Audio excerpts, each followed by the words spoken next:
Good morning, children. Good morning, sir. Today I am discuss about very important topic, education and governance. Education and governance. ध्यान से सुनना. Education means बोलिए शिक्षा और governance means शासन. Governance means शासन. याद हो गया? गवर्नेंस मीन्स एजुकेशन मीन्स शिक्षा. ये दोनों जो टॉपिक्स हैं, दोनों जो वर्ड हैं, ये अम्ब्रेला वर्ड है. यानी कहने का मतलब कि education and governance is the backbone of individual, family, society and nation. अर्थात शिक्षा और शासन व्यक्ति, परिवार, समाज और राष्ट्र का आधार स्तंभ है. क्या है? आधार स्तंभ है, बैकबोन है, रीढ़ की हड्डी है. यानी जहाँ एजुकेशन है, जहाँ गवर्नेंस है, शासन है, वहीं व्यक्ति का, समाज का, परिवार का, राष्ट्र का अस्तित्व है, एग्जिस्टेंस है. अन्यथा है? बताइए. अगर गवर्नेंस, शासन, तो गवर्नेंस में कौन होते हैं? शासन में सरकार. अगर सरकार बढ़िया से शासन ना चलाए तो व्यक्ति, परिवार का कोई महत्व है? नहीं ना.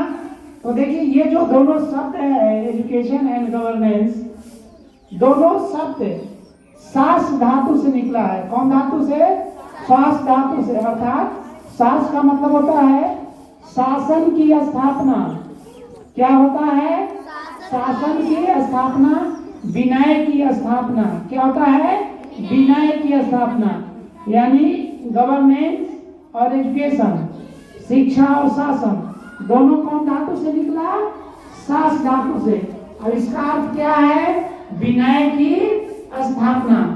तो मान लीजिए कि जो सरकार शासन चला रही है, अगर वो विनय की स्थापना नहीं करती है तो वो उसको सत्ता में रहने का नैतिक अधिकार है?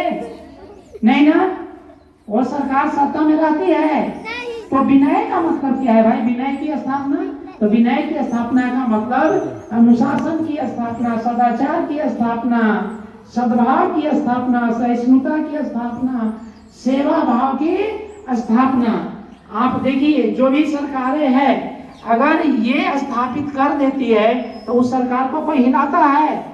सब लोग वोट देते हैं ना, सब लोग खुश रहते हैं ना. उसी प्रकार से शिक्षा है. तो शिक्षा के क्षेत्र में कौन लोग हैं? शिक्षक है. कौन है? शिक्षक, टीचर. अगर टीचर विनय की स्थापना करने में असफल हो जाते हैं, विनय की स्थापना का मतलब अनुशासन की स्थापना, सेवा भाव की स्थापना, सहयोग की भावना की स्थापना, सदाचार की स्थापना. अगर शिक्षक विनय की स्थापना नहीं कर पाते हैं तो क्या उनको शिक्षक कहलाने का अधिकार है? नहीं ना है. क्योंकि शिक्षक का काम ही है विनय की स्थापना. हम नहीं कह रहे. ये जो शब्द जिसने गढ़ा उसने कहा. क्योंकि शिक्षा और शासन दोनों सास धातु से निकला है. और सास का मतलब क्या है? सास को बहू वाला सास नहीं.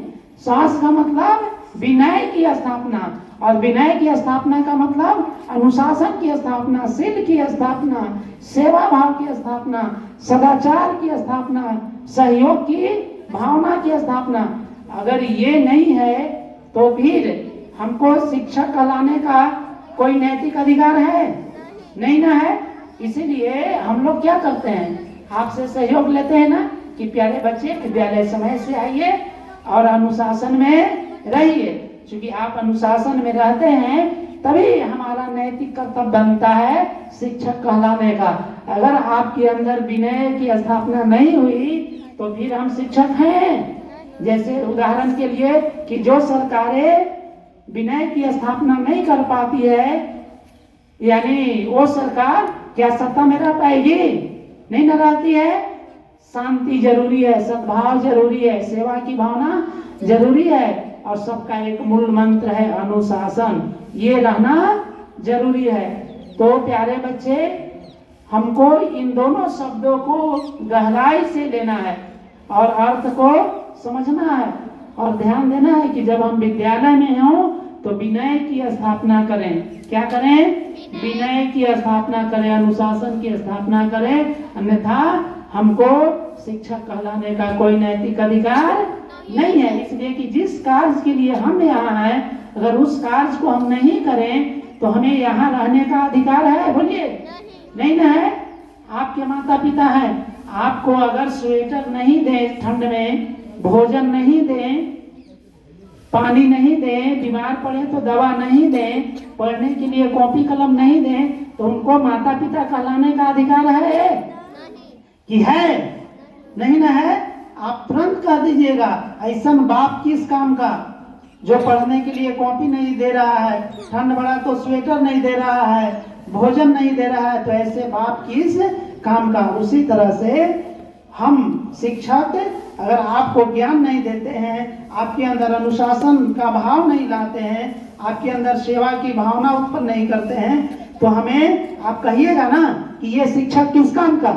जिसे बाप को कह देंगे उसी तरह से होगा ना कि ये शिक्षक किस काम का, क्योंकि इन्होंने तो हमें विनय की स्थापना करना सिखाया ही नहीं। तो प्यारे बच्चे, इन बातों का ध्यान रखना है। और जो बच्चे विद्यालय से बाहर हैं, थोड़ा उनको मोटिवेट कीजिए ना कि विद्यालय चलें। चलिए, धन्यवाद।